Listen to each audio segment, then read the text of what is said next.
Bonjour à tous, bienvenue sur Accélération Maximale pour le 3e épisode d'Hack de Vitesse. Hack de Vitesse est une rubrique qui détaille un exercice en particulier qui vous permettra soit directement, soit indirectement d'augmenter votre vitesse. Cela pourra très bien être un exercice de vitesse, d'agilité, de flexibilité, de musculation ou tout autre exercice ayant pour but d'augmenter votre vitesse. Dans ce 3e épisode, on s'intéresse à un test de mobilité qui vous prendra seulement 30 secondes de votre temps. Ce test vous rendra plus efficace dans l'action de sprinter et de sauter, plus efficace pour réaliser des mouvements de musculation comme le squat par exemple, et surtout ce test vous permettra de réduire votre probabilité d'être blessé. Et ça c'est plutôt une bonne chose. Jingle.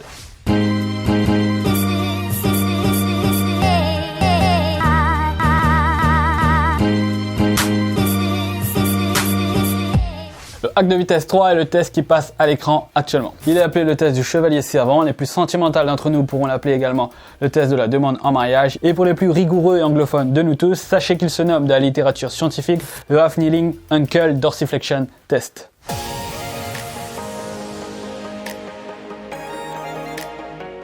L'intérêt de ce test est qu'il vous permet de vérifier la bonne santé de vos chevilles. Plus précisément, il vous permet d'évaluer la mobilité de celle-ci en dorsiflexion, c'est-à-dire votre habilité à rapprocher vos orteils de vos tibias. Mais pourquoi est-ce aussi important? Car un manque de mobilité en dorsiflexion impacte négativement vos contacts avec le sol lors d'actions ou mouvements athlétiques. Lorsque vous faites un squat, lorsque vous réceptionnez d'un saut ou même lors des premiers appuis d'une accélération, un manque de dorsiflexion de la cheville entraîne forcément une altération, aussi minime soit-elle, de la biomécanique de ce mouvement-là. Cela rend le mouvement moins efficace avec une plus grande contrainte sur les genoux. Pire, cela peut même accentuer le risque de blessure, surtout lors d'un squat lourd ou lors de la réception d'un saut d'une hauteur assez élevée en favorisant notamment le valgus du genou.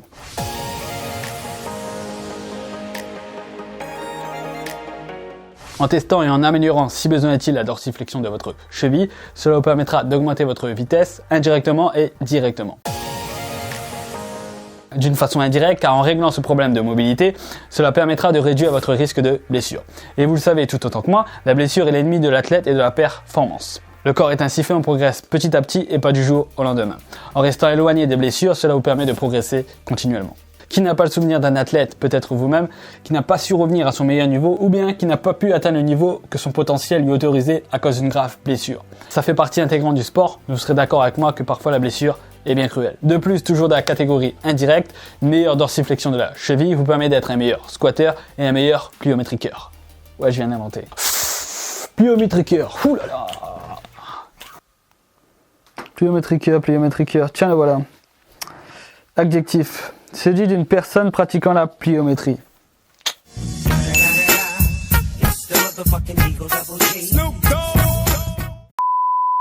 Plus sérieusement le squat, j'ai d'ailleurs fait une vidéo là-dessus, allez checker ça. Et la pliométrie sont deux choses qui permettent l'amélioration de votre vitesse. Plus vous serez bon dans ces deux choses-là et plus vous serez capable d'améliorer votre vitesse. Après avoir vu les bénéfices indirects, voyons maintenant les bénéfices directs.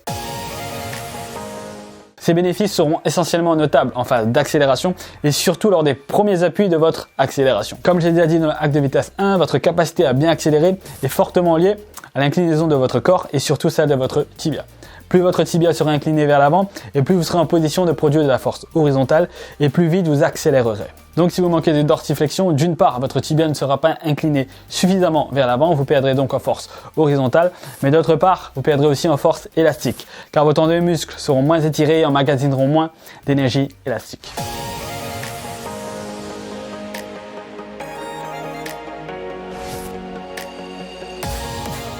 C'est tout simple et ça prend 30 secondes. Pour ce faire, vous avez besoin d'un mur. Vous vous placez donc face à ce mur avec d'un côté le genou au sol et de l'autre le pied bien à plat au sol. Les deux genoux sont tous les deux pliés à 90 degrés. Le pied avant, c'est celui qui est au sol. Il doit être à une distance du mur équivalent à 5 inches, c'est-à-dire 12,7 cm. Si vous en avez une, faites attention à bien prendre en compte la plainte dans votre mesure. Une fois que vous êtes en place, l'objectif est d'avancer votre genou avant vers le mur en essayant de le toucher et en gardant les mains sur les hanches. Si vous arrivez à toucher le mur sans lever le talon et en gardant le genou et la cheville alignés, félicitations, le test est réussi. Dans le cas contraire, votre mobilité est insuffisante et il faut donc corriger cela.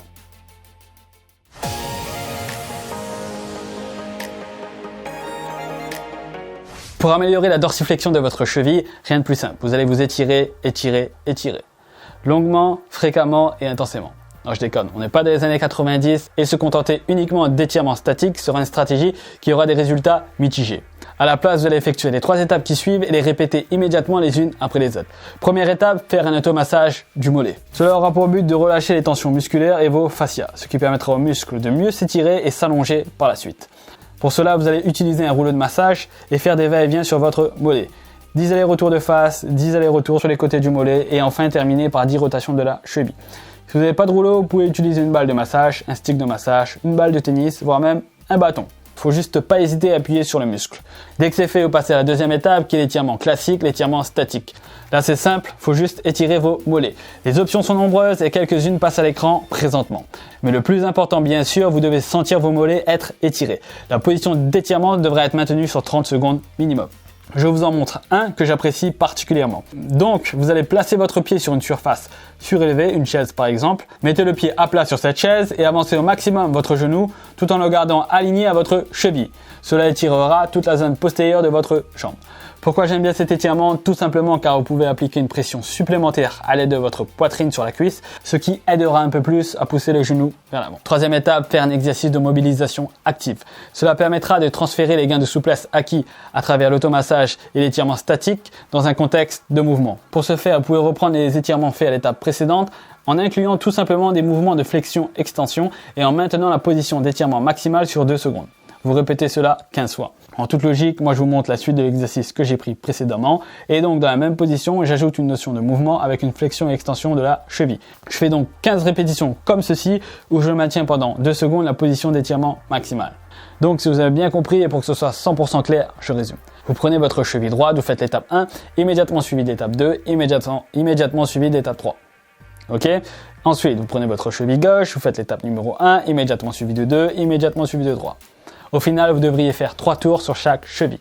Avant de conclure sur cette partie, j'ai un dernier conseil à vous donner sur l'amélioration de votre dorsiflexion. Pour rendre plus efficace votre travail de mobilité, vous pouvez aussi utiliser une bonne élastique. Cette bonne élastique permettra de rendre la dorsiflexion plus naturelle et notamment d'un point de vue osseux. En effet, pieds et jambes sont reliés entre eux par l'articulation talocrurale, c'est-à-dire par l'articulation qui relie les 2 os de la jambe, fibula et tibia, à l'os talus du pied.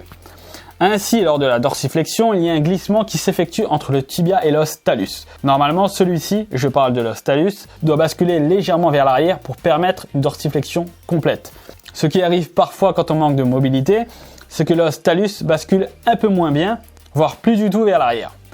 Ce qui limite donc la dorsiflexion car le tibia et le talus entrent en collision plus rapidement. En ajoutant la bonne élastique, vous ajoutez une traction qui pousse le talus vers l'arrière et facilite donc un glissement optimal entre tibia et talus. En pratique, placez la bande élastique au niveau des 2 malléoles lors de vos étirements statiques et mobilisation active. Pour information, les malléoles sont les 2 saillies osseuses de part et d'autre de la cheville.